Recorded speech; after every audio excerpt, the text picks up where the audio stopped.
Hi Sienna. Hello. Keira, we're here to talk about your new film, The Edge of Love. Thank you for speaking to the Times.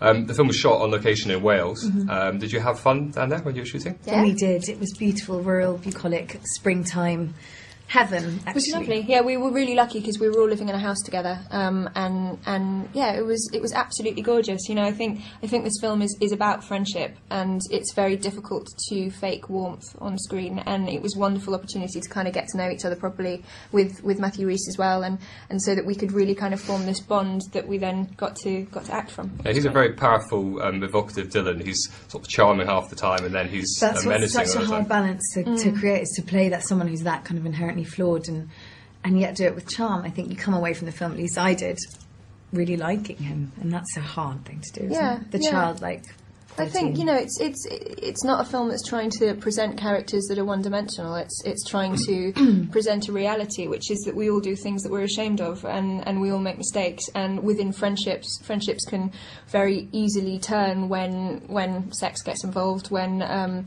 you know, there's a definite, between the women, there's a definite rivalry. But I think that a deep respect and love. A deep respect and love, yeah. And I think it is possible to have all those things at the same time. And it was really interesting to get the opportunity to do a film that is really looking at the way that real people respond to real situations. I mean, there's no Hollywoody. Keira, your mother obviously wrote the film, and your father did a lot of the initial research for it. And it's you were attached to it right from the beginning. You wanted to do it, or? Yeah, no, I did. I mean, it was initially a friend of my mum's called Rebecca Gilbertson, who is the producer of the movie, and it's actually based on her grandparents' story. So it's obviously fictionalised, but it is based in fact. And my mum wrote it, and it was actually when I was doing The Jacket with John Mabry, and she came to visit me in Glasgow, and she just asked me to read a draft of the script. And I just thought it was fascinating and refreshing, and just so wonderful to have two such strong female roles in it, because it's really rare to get two in one film. So yes, I told... Two for one. Yes, exactly. I informed her I was going to do it, and she didn't have a choice after that. And obviously there's lots of family connections. Catelyn's granddaughter has said that your portrayal of her... No, sorry, her daughter has said your portrayal of her mother is really evocative. How did you... Did she? Yeah, how did you... that's nice. How did you sort of get an insight to what Catelyn was like?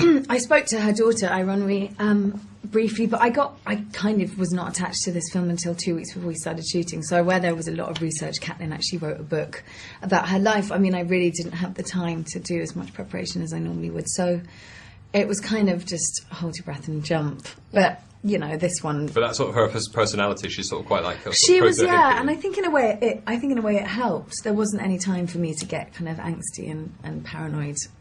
It was just sheer panic. But then once you're on a set with the environment that we'd created, that John creates, and having Keira and Matthew and Cillian, and you know, it's a pretty safe group. And she was just, I just had to be abandoned, and that was what she really was.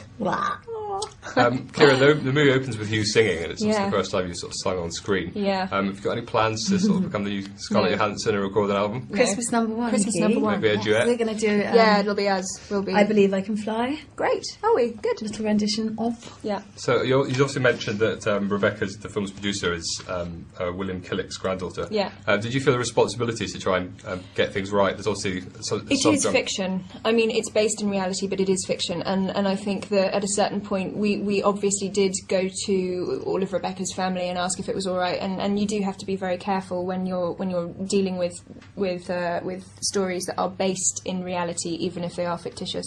I didn't base my character on the real woman. I totally went off into the script and just trusted that. So as far as research about the actual woman, I didn't do that. I did research about the time, but not that. That's my version of Vera is a completely fictitious one. And it's ambiguous in the film whether there's a relationship between Catelyn and Vera that goes beyond friendship and to intimacy. That's not, you're not on a... I think women are really comfortable with being kind of physically intimate with each other. I mean, I went to an all-girls boarding school, and I'm really, you know, I think that's what was exciting about the project. Is it's far too easy to go, oh yes, well, you know, they were lesbians or this happened. But you know, I mean, I think that there's an intimacy and a closeness that was definitely love, maybe not of a sexual nature. All right, but if you want, but to see I know more that Catelyn did fine. In real life dabble. And just like us, so. No.